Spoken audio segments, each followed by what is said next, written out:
Delta tunnel ਪਾਣੀ ਨੂੰ ਲੈ ਕੇ ਜਿਹੜੀ ਹੈ ਕੈਲੀਫੋਰਨੀਆ ਦੇ ਪਾਣੀ ਦੀ ਜਿਹੜੀ ਜੰਗ ਜਿਹੜੀ ਚੱਲ ਰਹੀ ਆ ਵੀ ਕੌਣ ਇਸ ਦੇ ਉੱਤੇ ਕਾਬਜ਼ ਹੋਵੇ, ਕਿੱਧਰ ਨੂੰ ਜਿਹੜਾ ਉਹ ਜਾਊਗਾ।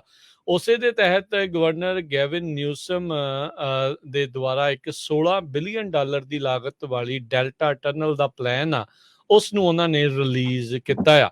ਜਿਹੜੇ ਇਸ ਦੇ ਹੱਕ ਦੇ ਵਾਲੇ ਆ ਸਪੋਰਟਰ ਕਹਿੰਦੇ ਆ ਵੀ ਜਿਹੜੇ ਕਲਾਈਮੇਟ ਚੇਂਜ ਦੀਆਂ ਪ੍ਰੋਬਲਮ ਉਹਦੇ ਨਾਲ ਆਉਣੀਆਂ, ਪਾਣੀ ਦੀ ਵਾਟਰ ਸਪਲਾਈ ਨੂੰ ਲੈ ਕੇ ਇਸ ਦੇ ਨਾਲ ਮਦਦ ਹੋਵੇਗੀ। ਪਰ ਜਿਹੜੇ ਇਸ ਦੇ ਵਿਰੋਧ ਦੇ ਵਿੱਚ ਆ ਉਹ ਕਹਿੰਦੇ ਆ ਵੀ ਇੱਕ ਹਿਸਾਬ ਦੇ ਨਾਲ ਬਹੁਤ ਮਹਿੰਗਾ ਵਾਟਰ ਗ੍ਰੈਬ ਕਰਨ ਦੀ ਜਿਹੜੀ ਇਸ ਦੇ ਵਿੱਚ ਕੋਸ਼ਿਸ਼ ਹੈਗੀ ਆ। 1980 ਦੇ ਦਹਾਕੇ ਦਾ ਇਹ ਜਿਹੜੇ ਪਾਣੀਆਂ ਦੇ ਮੁੱਦੇ ਦੇ ਨਾਲ ਜੁੜਿਆ ਹੋਇਆ ਇਹ ਪ੍ਰੋਜੈਕਟ ਆ, ਉਹ ਮੁੜ ਦੁਬਾਰਾ ਨਜ਼ਰਾਂ ਦੇ ਵਿੱਚ, ਖਬਰਾਂ ਦੇ ਵਿੱਚ, ਚਰਚਾਵਾਂ ਦੇ ਵਿੱਚ ਆਇਆ ਆ। ਉਸ ਦੇ ਮੁਕਾਬਲੇ ਕਹਿੰਦੇ ਵੀ ਕਾਫੀ ਸਲਿਮ ਡਾਊਨ ਵਰਜਨ ਹੈਗਾ ਆ। 45 ਮੀਲ ਲੰਬੀ ਇਹ ਟਨਲ, 39 ਫੁੱਟ ਉੱਚੀ ਜਿਹੜੀ ਆ ਇਹ ਜਿਹੜੀ ਟਨਲ ਆ ਉਹ ਹੋਵੇਗੀ।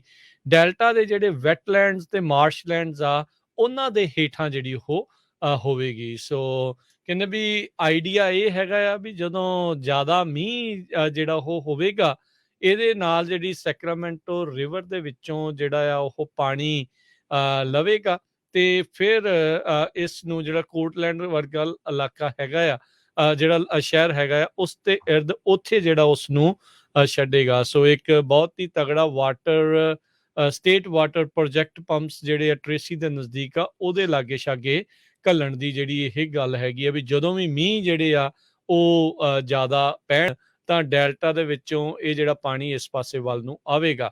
$16 ਬਿਲੀਅਨ ਦੀ ਜਿਹੜੀ ਲਾਗਤ ਆ ਉਹ ਹਾਲ ਦੀ ਘੜੀ ਰੱਖੀ ਗਈ ਆ। ਇਸ ਤੋਂ ਪਹਿਲਾਂ ਜਿਹੜੇ ਸਾਬਕਾ ਇੱਥੋਂ ਦੇ ਗਵਰਨਰ ਸੀਗੇ ਜੈਰੀ ਬਰਾਊਨ, ਉਹਨਾਂ ਨੇ 2 ਟਨਲਸ ਇੱਦਾਂ ਬਣਾਉਣ ਦੀ ਪ੍ਰਪੋਜ਼ਲ ਰੱਖਿਆ ਸੀ 2018 ਦੇ ਵਿੱਚ, ਤੇ ਇਸ ਦੇ ਨਾਲੋਂ 1/3 ਘੱਟ ਪਾਣੀ ਜਿਹੜੀ ਉਹ ਲੈ ਕੇ ਜਾਣ ਦੀ ਉਸਦੀ क्षमता ਸੀਗੀ, ਤੇ ਉਦੋਂ ਉਸਦੀ ਕੀਮਤ ਉਹਨਾਂ ਨੇ $19 ਬਿਲੀਅਨ ਐਸਟੀਮੇਟ ਰੱਖੀ ਸੀ।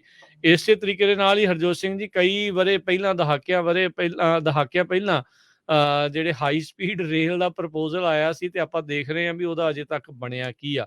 ਸੋ ਡੈਲਟਾ ਦਾ ਇਹ ਪ੍ਰਪੋਜ਼ਲ ਲੋਕਾਂ ਦੇ ਹਲਕ ਚੋਂ ਨਿਕਲੂਗਾ, ਲੋਕੀ ਮੰਨਣਗੇ ਇਸ ਚੀਜ਼ ਨੂੰ ਜਾਂ ਨਹੀਂ ਮੰਨਣਗੇ, ਇਹ ਜਿਹੜੀ ਉਹ ਹੁਣ ਦੇਖਣ ਵਾਲੀ ਗੱਲ ਰਹੂਗੀ।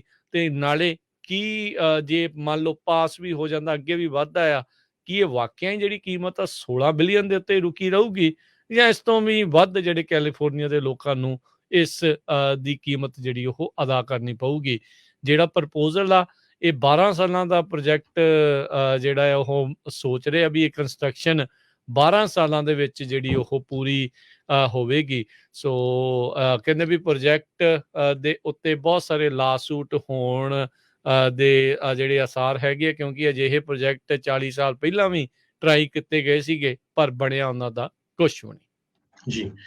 ਇਸੇ ਤਰ੍ਹਾਂ ਅੱਜ USDA ਨੇ ਅਨਾਉਂਸ ਕੀਤਾ ਹੈ ਵੀ ਉਹ ਕੈਲੀਫੋਰਨੀਆ ਦੇ ਫਾਰਮਰਸ ਦੇ ਨਾਲ ਇੱਕ ਐਗਰੀਮੈਂਟ ਕਰਨ ਜਾ ਰਿਹਾ ਆ। $400 ਮਿਲੀਅਨ ਦਾ ਅਮਰੀਕਨ ਰੈਸਕਿਊ ਪਲਾਨ ਪ੍ਰੋਗਰਾਮ ਦੇ ਅੰਡਰ ਫੂਡ ਸਿਕਿਉਰਿਟੀ ਤੇ ਹੋਰ ਐਗਰੀਕਲਚਰ ਸਪਲਾਈ ਚੇਨ ਨੂੰ ਸਟਰੋਂਗ ਕਰਨ ਦੇ ਲਈ ਟੌਮ ਵਿਲਸੈਕ ਐਗਰੀਕਲਚਰ ਸੈਕਟਰੀ ਅੱਜ ਵੁੱਡਲੈਂਡ ਕੈਲੀਫੋਰਨੀਆ ਦੇ ਵਿੱਚ ਯੋਲੋ ਕਾਉਂਟੀ ਫੂਡ ਬੈਂਕ ਆ ਉੱਥੇ ਆਏ ਹੋਏ ਸੀ ਤੇ ਉੱਥੇ ਉਹਨਾਂ ਨੇ ਇਹ ਅਨਾਉਂਸ ਕੀਤਾ ਹੈਗਾ ਵੀ ਅਸੀਂ ਇੱਕ ਕੋਆਪਰੇਟਿਵ ਐਗਰੀਮੈਂਟ ਕੈਲੀਫੋਰਨੀਆ ਦੇ ਨਾਲ ਸਾਈਨ ਅਪ ਕਰਨ ਜਾ ਰਹੇ ਹਾਂ, ਜੋ ਕਿ local food purchase assistance cooperative agreement program ਹੋਊਗਾ, ਜਿਹਦੇ ਵਿੱਚ $400 ਮਿਲੀਅਨ ਇਨਵੈਸਟ ਕੀਤਾ ਜਾਊਗਾ ਤਾਂ ਕਿ ਐਗਰੀਕਲਚਰ ਦੀ ਸਪਲਾਈ ਚੇਨ ਸਟੇਬਲ ਰਹੇ। California department of social service ਇਹ ਵੀ ਇਹਦੇ ਵਿੱਚ ਸਾਥ ਦਊਗਾ, ਹੋਰ ਵੀ ਜਿੰਨੀਆਂ ਗਵਰਨਮੈਂਟ ਦੀਆਂ ਏਜੰਸੀਜ਼ ਹੈਗੀਆਂ, ਚਾਹੇ ਉਹ California department of food agriculture ਆ, California department of public health ਆ, California association of food bank ਆ, California food bank, California department of social service, 2.5 lakh families ਦੇ ਲਈ ਇਹ ਫਾਇਦੇਮੰਦ ਹੋਊ।